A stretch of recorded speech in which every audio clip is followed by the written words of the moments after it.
భక్తుణ్ణి రక్షించుకోవడానికి ఈశ్వరుడు జోక్యం చేసుకుంటాడు. ఆయన ఎలా జోక్యం చేసుకుంటాడో మనకి తెలియదు. ఒక్కొక్కసారి బహుముందుగానే జోక్యం చేసుకుంటాడు. వచ్చేది తెలుస్తుంది కాబట్టి అడ్డుకట్ట వేసి నించుంటాడు. మనకి తెలియవు ఆయన యొక్క కృత్యములు. భక్తుణ్ణి మాత్రం ఆదుకుని తీరుతాడు ఈశ్వరుడు. నన్ను నమ్మండి అంతే, అంతకన్నా నేను చెప్పలేను. ఒక సమస్యని ఇచ్చే ముందు మనం సమస్య వచ్చాక ఆలోచిస్తాం. భగవంతుణ్ణి నమ్ముకున్న వాడి గురించి పరమేశ్వరుడు సమస్య ఇవ్వడానికి ముందు వాడికి పరిష్కారం ఎలా చూపించాలని ఆలోచిస్తాడు.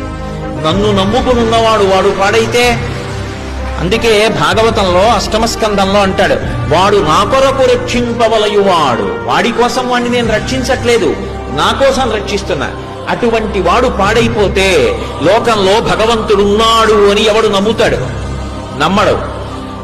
నేను ఉన్నాను అని నమ్మాలంటే నన్ను నమ్ముకున్నవాడు పాడవడానికి వీల్లేదు. వాడి కోసం రక్షించట్లేదు, నా కోసం